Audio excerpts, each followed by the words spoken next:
Welcome to week 3 of our Strength for Service series. Today we're tackling one of the biggest drains on joyful service, perfectionism. I struggle with perfectionism myself, which either makes me extremely qualified to talk about it or a complete hypocrite. Stick around and find out for yourself. Now, does Scripture encourage us to apply our best efforts to our endeavors? Absolutely. Colossians 3 verse 23 says, "And whatever you find to do, do it heartily."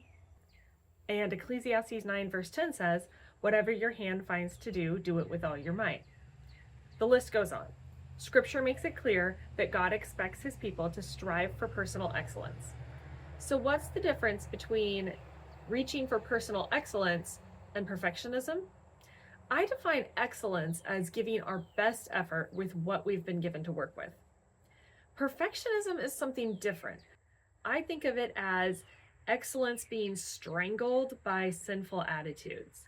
I think there are 3 roots that commonly choke healthy striving into unhealthy perfectionism.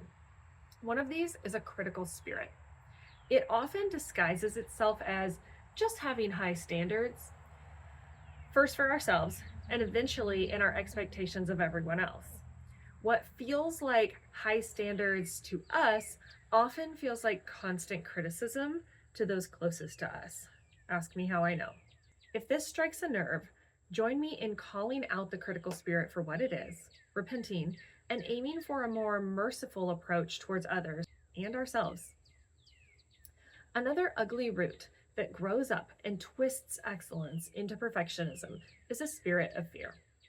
Sometimes it looks like anxiety-driven, frenzied workaholism. Jesus didn't rebuke Martha for serving, but for being worried and troubled about many things. Those were his words. She became consumed by the million tasks that she felt must be completed if she was to be the perfect hostess, so much that she forgot what really mattered.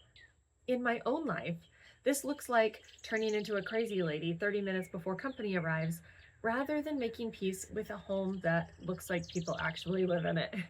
So the anxiety felt by perfectionists can often cause them to work nonstop. The other way fear seems to manifest in perfectionists is by causing them not to act. Rather than making us overwork, it makes us never begin.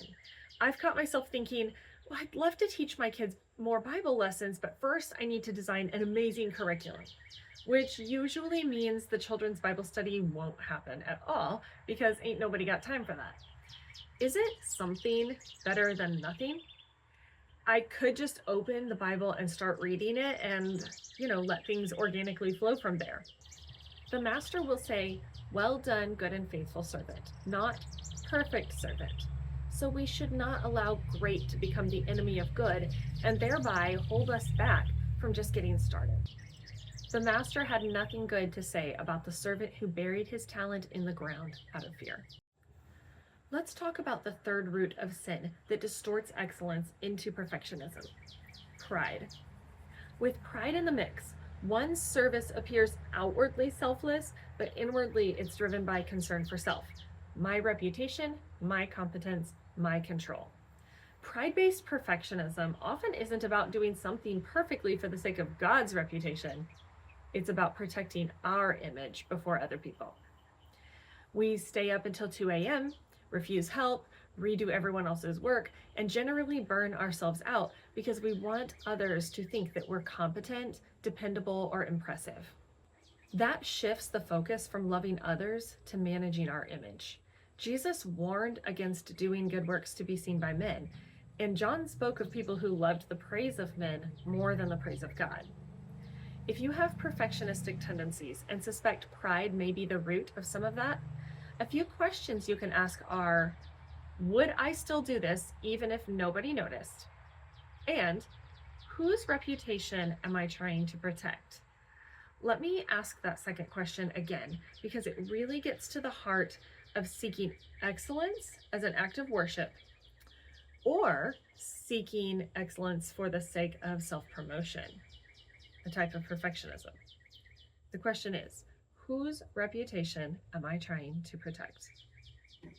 Before I wrap up, I want to take a moment to address Matthew 5 verse 48, just in case anyone is thinking, but wait a minute, Jesus says, "You shall be perfect, just as my Father in heaven is perfect."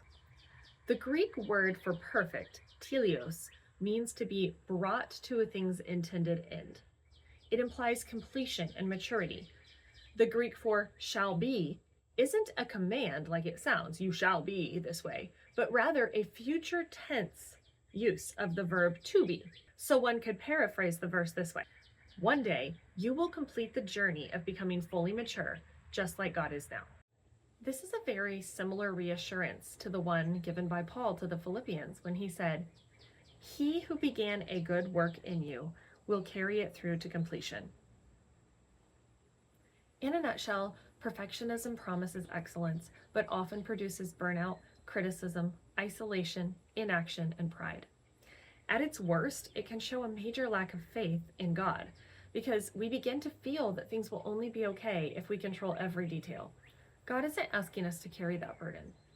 He's looking for humble, faithful servants who are willing to let him work through imperfect people, because that's the only kind he's ever had.